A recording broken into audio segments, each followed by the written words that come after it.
आदरणीय प्रधानाचार्य महोदय, यहाँ उपस्थित तमाम विद्वान शिक्षकों और प्यारे बच्चों, सभी को दिल की गहराइयों से शिक्षक दिवस की हार्दिक शुभकामनाएं।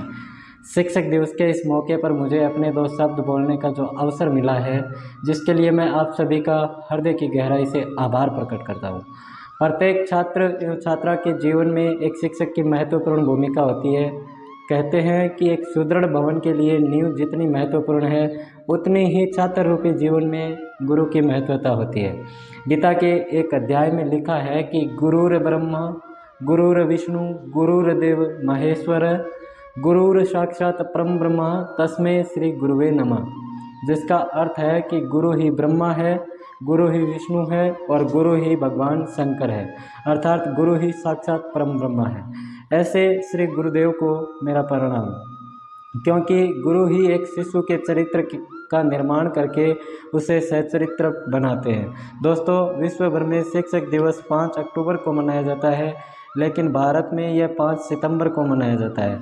इस दिन भारत के पहले उपराष्ट्रपति और दूसरे राष्ट्रपति डॉक्टर सर्वपल्ली राधाकृष्णन जी का जन्म हुआ था। तमिलनाडु के तिरुपति गांव में जन्मे डॉक्टर सर्वपल्ली जी का परिवार सर्वपल्ली नामक गांव से था, इसलिए उनके परिवार के गांव छोड़ने के बाद डॉक्टर सर्वपल्ली जी ने अपने नाम में सर्वपल्ली शब्द को जोड़ा था। डॉक्टर सर्वपल्ली जी एक मेधावी छात्र थे। उन्होंने महज 18 वर्ष की उम्र में ही एथिक्स ऑफ वेदांत पर अपनी एक किताब लिखी थी और 20 वर्ष की उम्र में ही वह मद्रास प्रेसिडेंसी कॉलेज में फिलॉसफी में प्रोफेसर बन गए थे। उन्होंने दर्शन शास्त्र में न केवल डिग्री ली थी, बल्कि वे लेक्चरर भी बने थे। उन्होंने भारतीय दर्शन को सदैव वैश्विक पटल पर ही रखा था। अपने जीवन काल में डॉक्टर साहब एक मेधावी छात्र, प्रसिद्ध शिक्षक और एक बहुप्रसिद्ध लेखक और प्रशासक भी रहे थे।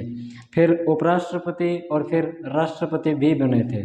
और इतने ऊंचे पद पर रहने के बावजूद भी डॉक्टर साहब की सादगी जो थी वो देखने लायक थी।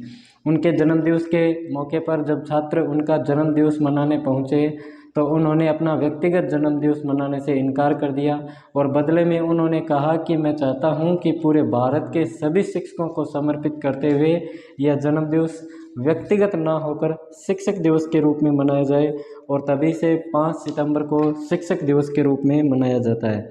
भारत में पहली बार 5 सितंबर 1962 को शिक्षक दिवस मनाया गया था। और शिक्षक दिवस पर एक प्रसिद्ध दोहा है जो कबीरदास जी का है कि गुरु गोविंद दोहु खड़े काके लागू पाँव, बलिहारी गुरु आपने गोविंद दियो बताए। अर्थात इन पंक्तियों के माध्यम से कबीरदास जी ये कहते हैं कि यदि आपके सामने गुरु और गोविंद यानी भगवान दोनों खड़े हो तो आप सबसे पहले किसको प्रणाम करोगे।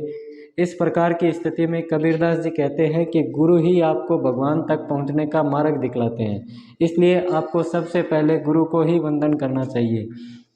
गुरु तेरे उपकार का कैसे चुकाऊं मैं मोल, लाख कीमती धन भला गुरु है मेरा अनमोल, गुरु है मेरा अनमोल।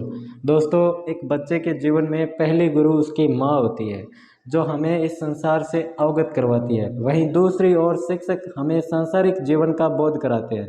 जिस प्रकार एक कुम्हार मिट्टी के बर्तन को आकार देते हैं, ठीक उसी प्रकार छात्र के जीवन को आकार देने का काम शिक्षक करते हैं। गुरु हमें पत्थर की भांति तराश कर एक आकर्षक रूप प्रदान कर दुनिया में एक नया जन्म दिलाते हैं और हमें उच्च स्थानों तक पहुंचाते हैं और हमें एक बेहतर नागरिक, बेहतर बेटा, बेहतर भाई, बेहतर पति और बेहतर पिता भी बनाते हैं।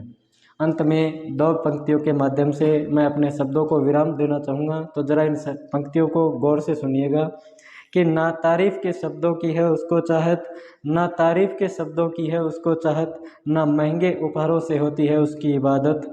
एक शिक्षक को मिलती है तभी आत्म शांति, जब फैलती है विश्व में उसके शिष्य की क्रांति। अंत में आप सभी को एक बार फिर से शिक्षक दिवस की हार्दिक शुभकामनाएं और सभी को बहुत बहुत धन्यवाद। जय हिंद।